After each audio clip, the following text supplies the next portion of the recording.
I've been thinking a lot recently about the current trends within water sports and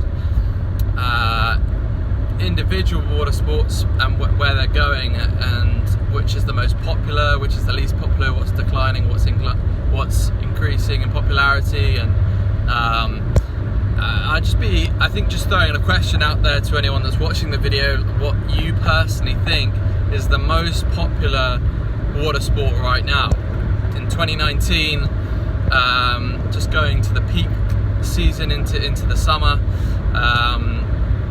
What is up and coming? What's new? What's fresh? What are people interested in?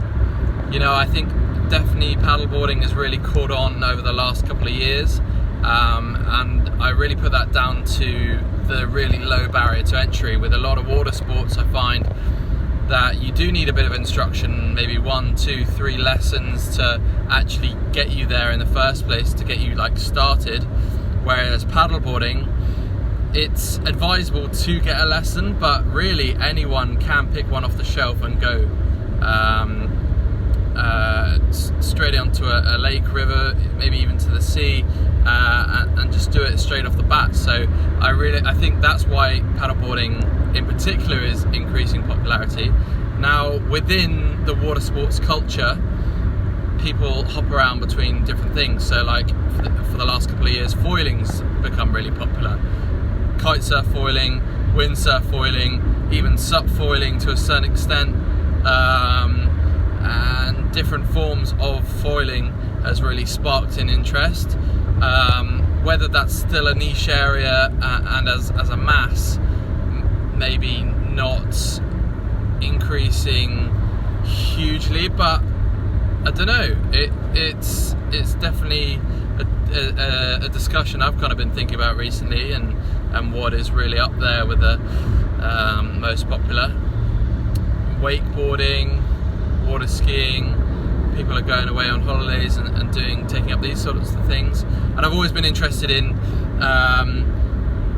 what someone who has never dabbled in any form of water sports, what is their like go to try, like the first thing, and what are they capable of.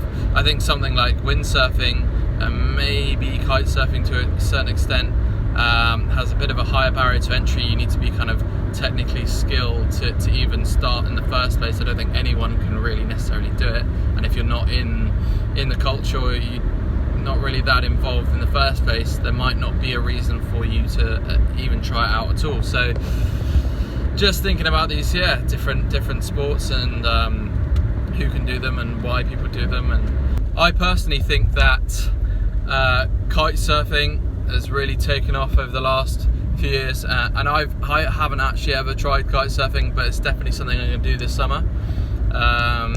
So that's something that I'm personally interested in,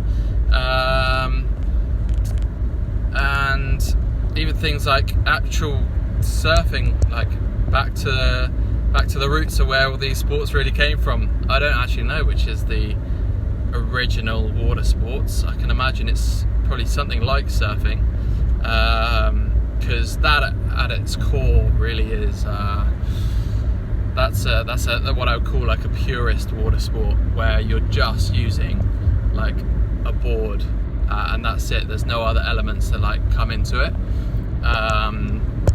Windsurfing, I feel like you've obviously got the addition of the sail, and it's a bit more, what I would say is a bit more like sort of manufactured, in terms of how it's like, for example, like hydrofoiling, right? That's super manufactured, and it's maybe not as natural as something like surfing, whereas foiling is the complete other end of that. So it's like, where is the culture going? Is it going completely like man-made, or are we trying to get more back to the roots? Like these paddle sports are a bit closer to the roots of where these water sports kind of originated from. So it's just interesting to see where these things go, and there's peaks and troughs of where the trends go, depending on what people are interested in, depending on how good the pioneers are at the top end, and are they trying to increase sales and profit from this, or are they really trying to create a better culture? Is it environmentally driven? Is it, as I say, sales driven? Is it demand driven?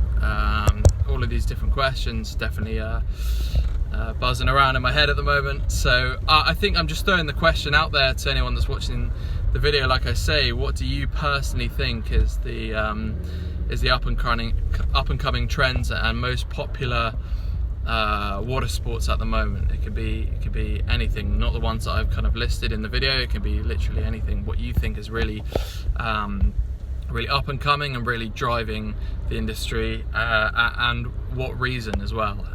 Yeah, and it'd be really cool to hear some of your responses.